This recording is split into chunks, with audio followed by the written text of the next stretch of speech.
I don't usually bother making a video about a movie unless that movie made me think something, which most movies don't. I liked it, I didn't like it, I had fun, I was bored, I was entertained, I was miserable. Those are my normal reactions, and they're not worth making a whole video over. And Dune basically falls into that category. I saw it, I thought it was okay, I didn't love it, I didn't hate it, I didn't have a burning desire to see it again. But if you know anything about me outside of the D&D guy, it's probably the Dune guy, or maybe the Rush guy. I'm down with all that. So every live stream now, we get folks asking, what did you think of the new Dune movie? So I figured it was worth making a video giving my thoughts, such as they are.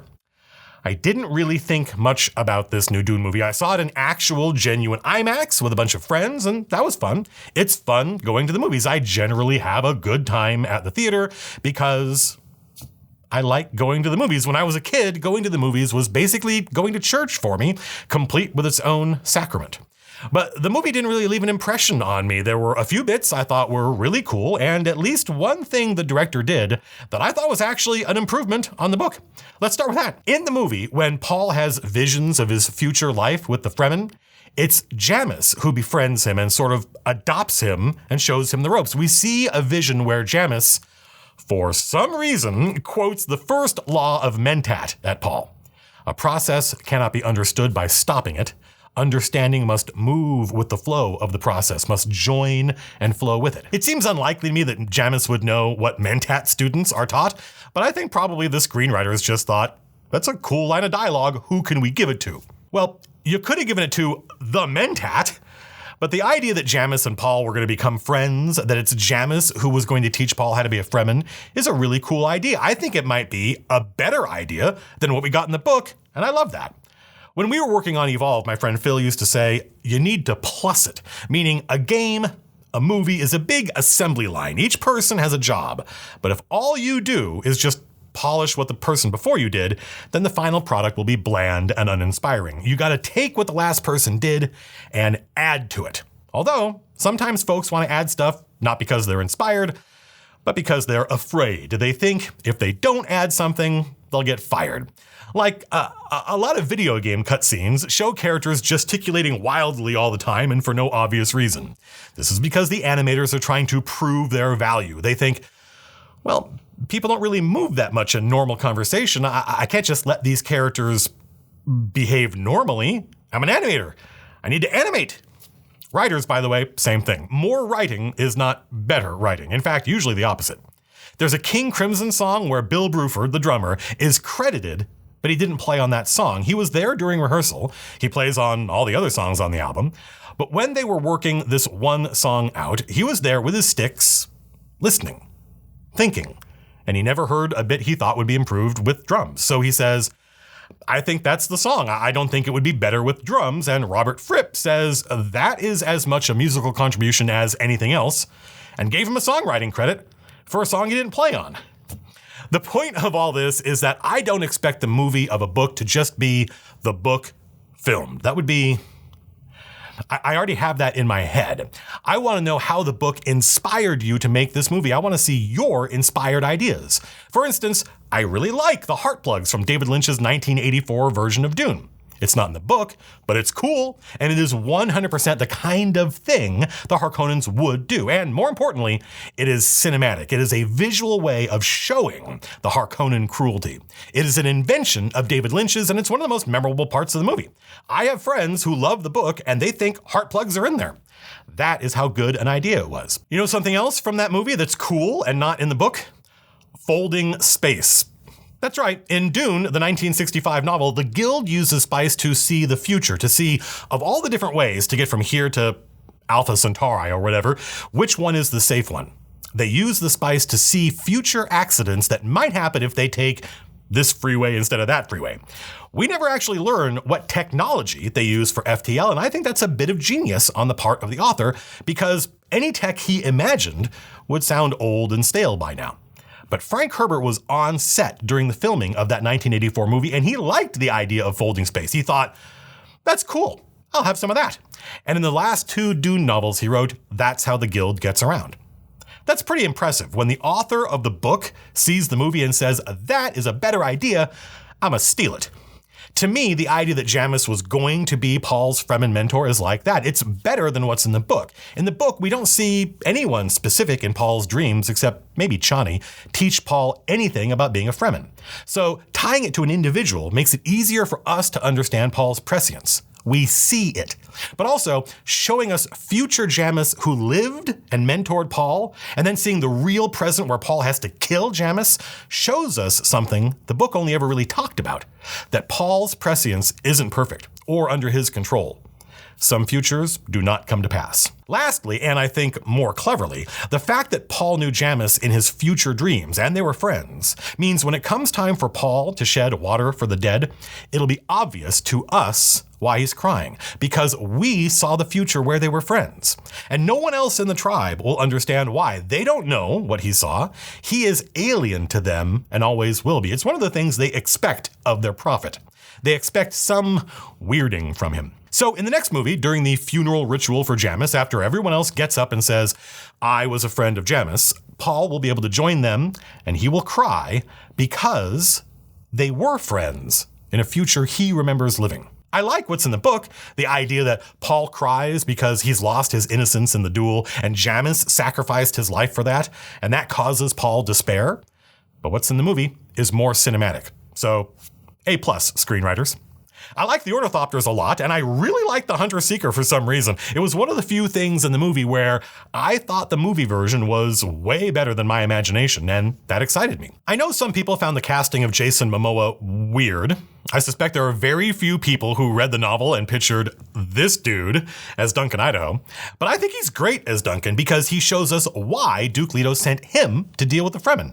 In the book, Leto says something like, "If they're going to judge us, I want them to judge us by him. He is loyal, brave, charming as hell, maybe the greatest single combat fighter in the whole Imperium." And when I see Jason Momoa, I see all that, so I liked him. Most of the movie, though, I just found bland and uninspiring. I do not generally like Denis Villeneuve's visual style. It seems inspired by brutalism, but it's not as cool as brutalism. And I found his vision of Arrakis boring. Arrakis is the most detailed alien world ever imagined, and the movie makes it look like a random California desert. Like, big chunks of this movie, especially the stuff with the Fremen at the end, look like they just drove out to Joshua Tree and shot it on an iPhone. We watched Lawrence of Arabia last week for movie night, and afterwards my friends, who all liked the new Dune movie more than me, and some of them have seen it 3 times already, said, "Wow, I am glad we watched this movie after Dune, because Dune would have been way less impressive by comparison." Yeah, a movie shot in 1961 makes the real actual desert here on Earth look way more alien and fantastical and gorgeous and beautiful and solitary and desolate than the new Dune movie. Every time something like this comes up, you'll see folks in the comments doing their best Pangloss impersonation. "We live in the best of all possible worlds. The new Dune movie is better because it makes the desert look dull and uninspiring. If they made it look cool, that would be bad." All right. I personally suspect the director saw Fury Road, which also makes the desert look like an amazing alien world, and thought, well, shit, I can't do that, and so went in the opposite direction. The crazy thing is, they shot Dune at the same places they shot Lawrence of Arabia. They took an amazing landscape and then stepped on the color gamut to make it look boring. A friend of mine who saw the movie with us has been to Wadi Rum in Jordan, where they shot this movie, and showed us pictures of the real places on his iPhone, and they all look way cooler than Arrakis in this movie. Ever since the first trailer, folks have asked me if I was excited for the new movie because I'm the Dune guy they know, and I was like, meh, because it looked like they made the planet boring, and they did. It doesn't even look hot. I never saw anybody sweating. Duke Leto standing there in 80 pounds of hockey gear on Dune, and he's not sweating? Also, did anybody tell them they were actually filming and it was time for everybody to get out of the placeholder still suits and into the real costumes? Because these still suits look like they're just a bunch of gear they bought at the local paintball store. And I can't figure out what they were thinking with Arrakeen. It's supposed to be a city, like a living city. People live there. But what I saw just looked like they took a Death Star model and broke off a section with a lot of greebly on it and then sandblasted it. It looked like a vacuform mold a few feet across, not a city. It seemed lifeless, which, by the way, was my complaint about his Blade Runner sequel. They took future LA, which was run down but teeming with life, and made it look like a corpse. I felt the same way about Dune. You know, Arrakis is not unlivably hot. People and animals and plants all live there. I have other quibbles with the casting. They have people in the movie named Thufir and Dr. Yueh, but they're barely in there. We never meet Book Thufir, and we never get to see why Dr. Yueh's story is such a tragedy. And how they got from the Jessica in the book, who is awesome, to the Jessica in the movie is beyond me. I never got a sense of how in love Leto and Jessica are. She loves him so much, she betrayed her oldest and strongest allegiance to give him the son he wanted. But the thing that really bothered me, and I think this meant I wasn't going to like this movie, was the pacing. We spend the first half of the movie getting ready for the journey to Arrakis. Then they land on Dune, and it seems like the next day the Harkonnens attack. There's no sense of time passing. There's no sense of the Atreides ruling. We get the scene with the Hunter-Seeker, the scene with the Shadout Mapes, and the scene with the Spice Miner, but they're rushed. Each of these scenes shows the events of the book without the meaning. Much style, not much substance. We did a series on Twitch, these were live streams, where we watched scenes from movies and talked about what they meant and the craft of movie making. And one of the bits I showed was from a now obscure movie called Breaking Away, which my mom took me to see in the theater when I was 9. I'll link to the Twitch video on demand below. Most of these streams got deleted, but I hung on to this one. It's a movie about a kid in the Midwest who wants to be an Olympic cyclist. The plot of the movie isn't the point, but the movie does a lot of work to tell us how important cycling is to this kid. But then it shows us. We get a 3-minute scene, not very long, in which there is no dialogue. We just spend time with this kid on his bike, and it is thrilling and dramatic, and it shows us how important cycling is to him. And there's music, and it's exciting and joyous, and it's all done with images and music. That is cinema. That is movies. Today, that would be the first thing cut from the screenplay because it doesn't move the plot forward. But it's moments like that, moments stolen from the money men who don't care about story, only profit. It's those moments that make the movie sit in our hearts. Denis Villeneuve's Dune didn't have that. Everything else I complained about, I don't think those things would matter that much if the film had heart. If it took the time to show us House Atreides being a family together, show us how Paul basically has 5 dads. The Lynch version does a pretty good job with this. It shows us how Duncan and Gurney and Thufir and Dr. Yueh are all responsible for raising Paul along with his father. I remember after the first Dune RPG came out, it was just a limited edition because we got bought by Wizards of the Coast and they wanted us to make a D20 version of Dune. Well, the community didn't like that idea. They complained that Dune isn't appropriate for a class-based role-playing game. But we thought, it is absolutely good for a class-based system. Paul is the ultimate multi-class character. He's got a few levels of Bene Gesserit, duelist, warrior, mentat, noble. He's like an AD&D bard. In the book, we get a scene, and it's a really good one of the best scenes in the novel, with Duke Leto and Jessica inviting all the local important people in Arrakeen over for dinner. Just a dinner scene. The plot does not advance. Nothing happens, but there's politics and intrigue and character. All the guests are people who are important on Dune, including Dr. Kynes, who we never learn much about in the movie. And they've all accepted the dinner invite because they want to see their new rulers. How are these folks different from the Harkonnens? At one point, Duke Leto gets a report of some Harkonnen nonsense and he has to leave. And he asks Paul to take over. Paul has to get used to being in charge. Now is as good a time as any. But the head of the local bank, the money, is kind of insulted that he has to act like this kid is important, and he says so. He's testing Paul and testing House Atreides. How much can he get away with? How far can he push these people? But Paul knows what he's doing. He is ready to be Duke, and he tells this seemingly innocuous story. Once, on Caladan, I saw the body of a drowned fisherman recovered. He drowned? It was the stillsuit manufacturer's daughter. Paul hesitated, then, yes, immersed in water until dead. Drowned. What an interesting way to die, she murmured. Paul's smile became brittle. He returned his attention to the banker. The interesting thing about this man was the wounds on his shoulders, made by another fisherman's claw boots. This fisherman was one of several in a boat, a craft for traveling on water, that foundered. It sank beneath the water. Another fisherman helping recover the body said he'd seen marks like this man's wounds several times. They meant another drowning fisherman had tried to stand on this poor fellow's shoulders in an attempt to reach up to the surface, to reach air. Why is this interesting? The banker asked. Because of an observation made by my father at the time. He said, The drowning man who climbs on your shoulders to save himself is understandable, except when you see it happen in the drawing room. Paul hesitated just long enough for the banker to see the point coming, then, and, I should add, except when you see it at the dinner table.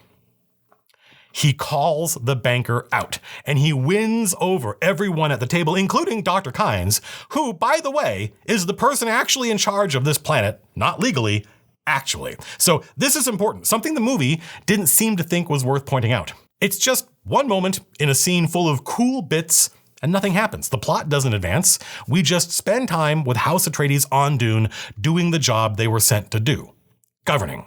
So of course, since all it adds is meaning, gotta cut that. I am glad people liked this new Dune movie. I love that my all-time favorite novel is now a major topic for discussion. But I don't think I'd be happy with a Dune movie unless it was 9 hours long. That probably means 3 movies. Folks ask, well, what would you cut to add these scenes? Nothing. Lawrence of Arabia is widely considered one of the greatest movies ever made. It won 7 Academy Awards, and it made a boatload of money. Huge hit. So this weird Panglossian acceptance that the runtime of Dune is the only possible runtime seems ridiculous to me. They absolutely could have made a longer movie, or 3 movies. The reality is, I've already got my Dune movie. I love the Lynch version. I would say it is an incomprehensible mess, unless you've got the book basically memorized, but I did basically have that book memorized, and so I don't even see the flaws in this. The biggest problem with the Lynch version is that he basically just picked a bunch of scenes from the book and filmed them. Each scene is very faithfully adapted, more so, I think, than the new movie. But then all you get are a handful of somewhat random scenes from the book without the rest of the plot. So that 1984 movie is a mess. I love it, but I cannot recommend it. The new Dune movie makes literal sense, and that means it is a huge improvement over the 1984 movie. I'm glad this new Dune movie did well. I'm glad we'll get to see a sequel. I'll go see it, but it is unlikely I will fall in love with it. I think one of the reasons Dune is being so well received among nerds is that it is a big-budget science fiction spectacular that takes itself seriously. Disney movies, which is to say Star Wars, Marvel, Indiana Jones soon, cannot allow a dramatic moment to exist on its own. Each one needs a joke, or, a joke, immediately afterwards, so folks who are uncomfortable with drama, who don't know how to feel when something serious happens, don't feel left out. Dune has none of that. There is nothing toyetic in here, nothing for little kids to play with. It takes itself seriously. It doesn't look or feel like anything else that's come out recently, and I think audiences like that. I like that. I like that it took the source material I love seriously. I just didn't get a sense of meaning or substance or heart from it. That's it, folks. That's my impression of the film, such as it is. I'm not trying to convince anyone else to like or dislike the movie. I'm just trying to explain my reaction for those people who are interested to know. This is not the long-awaited third Dune video. I just wanted to take a few minutes to talk about the movie, so now, when folks ask what I thought, I can send them this video. You will get the third Dune video soon. I think the script is basically done. I mentioned earlier that I worked on the original Dune RPG published back in 2000. I was incredibly proud of this book. At the time, it had, in my opinion, the best art I'd seen in any RPG. The layout is gorgeous. They only printed a few thousand copies, and it has long been sought after by collectors. Well, a friend of mine, my former boss, the guy who gave me my first career job in games, and who also worked on this book, is selling his copies on eBay. He and I, and the line developer, my other boss, Owen, we all signed his copies. Obviously, if you're watching this video in like 2022 or whatever, the auction will be long over, but for you watching now, if you want to get a piece of RPG history, you might want to head over to eBay and check this thing out. Links in the doobly-doo. Thanks for watching, everybody. More Dune talk soon. Until then, bless the maker and his water, bless the coming and the going of him. May his passage cleanse the world.